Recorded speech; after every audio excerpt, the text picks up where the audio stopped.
Meet Daniel and Alex. They are both 32 years old. They live in the same American city, earn roughly $80,000 a year, and have managed to save $30,000. Financially, they are in almost exactly the same position. But when it comes to cars, they think very differently. Daniel believes that upgrading to a newer car every few years is simply part of life. He likes the latest technology, the clean interior, the feeling of driving something new, and honestly, he enjoys having a car that makes him feel like he is doing well. Alex sees cars differently. To him, car is mainly transportation. If his car is reliable, safe, and gets him where he needs to go, he would rather keep it than replace it. So when Daniel buys a brand new $35,000 car, Alex makes a completely different decision. He keeps his 3-year-old car, which is already paid off, and instead of spending hundreds of dollars every month on a new car payment, he decides to invest the difference. At first, the difference between them looks almost meaningless. Daniel gets the shiny new car. Alex gets an older car with a few scratches on the bumper. Daniel has the latest technology. Alex has a car that he knows inside and out. And if you stop the story right there, Daniel might look like the winner. But we are not stopping after 1 year. We are going to follow both of them for the next 20 years and track what happens to their money every time Daniel upgrades his car.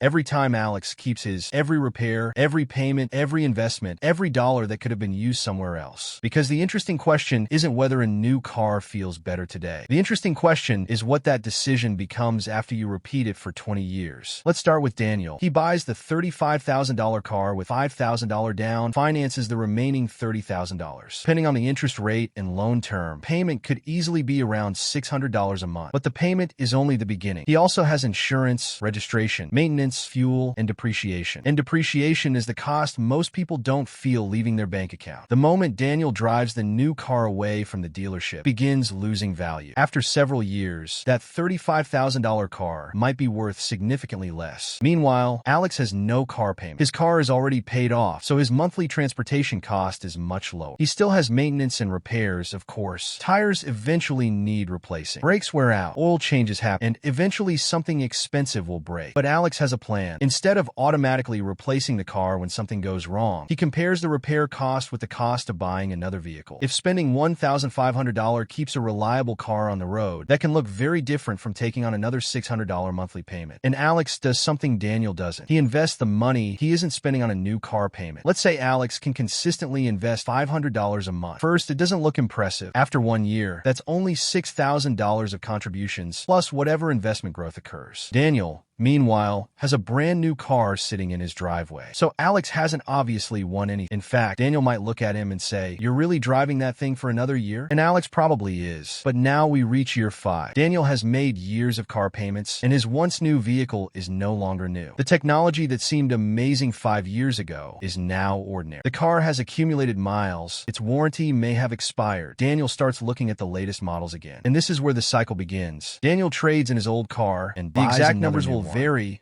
but the pattern stays the same. Buy, finance, depreciate, trade. Alex does something completely different. His car is older, but if it is still reliable, he keeps driving it. And the $500 a month that Daniel is using to finance newer vehicles is still being invested. This is where the story starts becoming less about cars and more about behavior. Daniel is making one large financial decision every few years. Alex is making one small financial decision every month. And small decisions repeated for decades can become surprisingly large. Imagine that Alex invests $500 every month for 20 years and earns an average annual return of 8%. He would contribute $120,000 of his own money over those 2 decades, but the account could grow to roughly $295,000. The exact result would depend on actual market returns, taxes, fees, and when the money was invested. But the principle is what matters. Alex isn't just saving money. He is giving that money time to compound, and time is the part of this equation that most people underestimate. At year 5, the difference may not feel dramatic. At year 10, it becomes harder to ignore. At year 15, compounding starts doing more of the work. And by year 20, the money that Alex didn't spend on repeated car upgrades has had 2 decades to grow. But Daniel isn't simply throwing all his money away. That's an important distinction. He is receiving something in return. He gets newer vehicles, better features, potentially better fuel efficiency, newer safety technology, more comfort, and the enjoyment of driving something you like. Money is supposed to buy things we value. Problem begins when we pretend those purchases have no opportunity cost. Every dollar Daniel spends on upgrading his car is a dollar that cannot simultaneously be invested somewhere else. That doesn't make buying a new car stupid. It means the real cost is larger than the price on the window sticker. And there's another cost that is easy to overlook: the reset button. Every time Daniel buys a new car, he starts another depreciation cycle. The first owner takes the biggest hit in many vehicles. Then Daniel eventually trades that vehicle for another one and starts the process again. Alex, meanwhile, allows the expensive first years of depreciation to happen without constantly restarting the cycle. He may eventually need another car too, but instead of automatically upgrading every 5 years, he waits until replacing the car actually makes financial or practical sense. Now let's jump to year 10. Daniel is 42. He has gone through multiple vehicles. Each one looked great when it was new, but each one required money to purchase, finance, insure, and maintain. Alex is also 42, and his car is certainly older. Maybe he has replaced it once during this period because his original vehicle finally became too expensive or unreliable to keep. That's realistic. The goal isn't to drive the same car forever. The goal is to avoid confusing a desire for something newer with a genuine need for something different. The important part is that Alex kept investing. His monthly contributions continued through good markets, bad markets. At some point, the market fell. His investment account maybe dropped. 20%, maybe 30%. And this is where the spreadsheet meets real life. Because investing the difference only works if you actually invest the difference. If Alex sees his portfolio fall, strategy change, and decides to stop investing,